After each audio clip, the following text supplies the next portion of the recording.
Victor Alexander. Travis Victor Alexander, July 28, 1977, June 4th, 2008, was an American salesman who was murdered by his ex-girlfriend, Jodi Arias, born July 9, 1980, in his house in Mesa, Arizona, while he was in the shower. Arias was later convicted of first-degree murder on May 8, 2013, and sentenced to life in prison without the possibility of parole on April 13, 2015. Alexander sustained 27 stab wounds, a slit throat, and a single gunshot wound to the forehead. Arias testified that she killed him in self-defense, but the jury convicted her of first-degree murder. During the sentencing phase, the jury deadlocked on the death penalty option, and Arias was sentenced to life imprisonment without parole. Alexander's death and the investigation and trial that followed attracted widespread media coverage across the United States.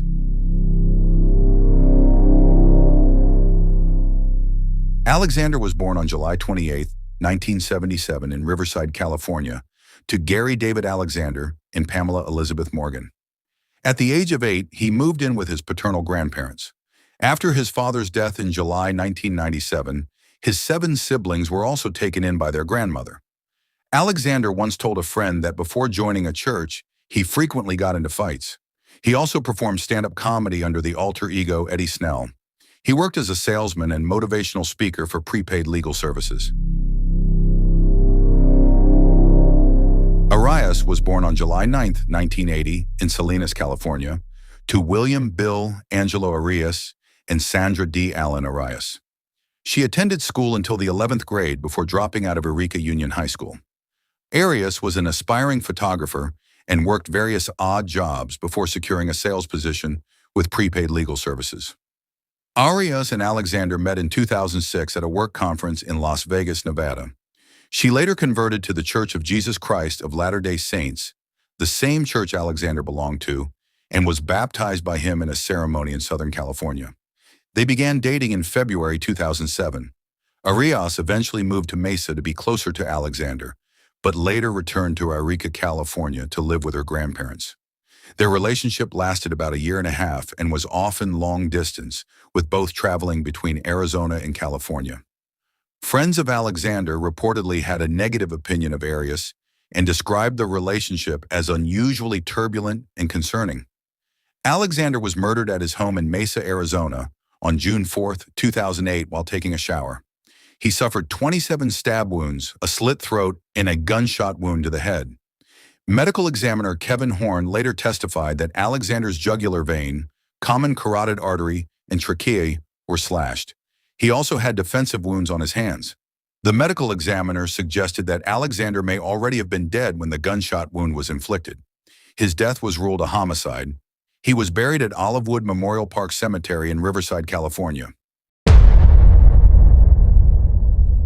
Alexander missed an important conference call on the evening of June 4th. The next day, Arias met Ryan Burns in West Jordan, Utah, and attended business meetings. Burns later stated that Arias had dyed her hair dark brown and had cuts on her hands.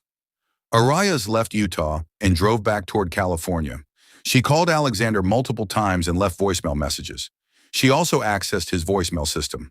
When she returned her rental car, it had been driven approximately 2,800 miles. The rental clerk reported that the car's floor mats were missing and there were red stains on the seats.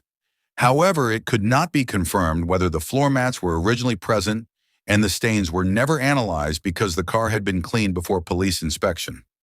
A motion to disqualify the Maricopa County District Attorney's Office was denied. The court later ordered Arias to undergo IQ and competency testing. During pretrial proceedings, defense attorneys sought access to text messages and emails belonging to Alexander. Initially, the prosecution stated that no text messages were available, but later several hundred messages were turned over. Thousands of emails were also provided to the defense. Arias was represented by appointed attorneys L. Kirk Nurmi and Jennifer Wilmot. The trial began in Maricopa County Superior Court before Judge Sherry K. Stevens. During jury selection, the defense argued that the prosecution was excluding women and black jurors. Prosecutor Juan Martinez denied bias, stating that race and gender were not factors. The judge ruled that no bias had been shown. In opening statements, the prosecution described Arias as a jealous ex-girlfriend who attacked Alexander after he tried to end the relationship. The defense argued that Alexander had been abusive and that Arias acted in self-defense after he allegedly lunged at her in anger. Travis Alexander's death wasn't just a breakup gone wrong. It was a crime scene so brutal, it shocked the entire country. 27 stab wounds, a slashed throat, a gunshot to the head. Jodi Arias said it was self-defense. The jury saw something different. After months of testimony, graphic evidence, and emotional courtroom moments, the verdict was clear. First-degree murder. But even today, one question still lingers. Was this fear, or was this obsession pushed to its breaking point? One relationship, one night, and a case that would become one of America's most infamous trials. If you enjoy deep, detailed true crime documentaries that go beyond headlines, make sure you subscribe to the channel. We break down real cases, real evidence, and the psychology behind the crimes.